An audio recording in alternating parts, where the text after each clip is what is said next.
Kwa nini hii naye imetokea wapi? Guys.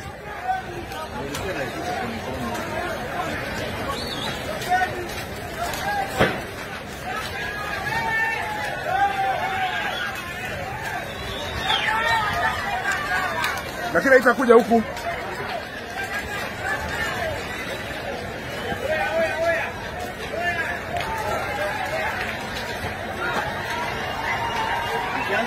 Tunabomoa hiyo.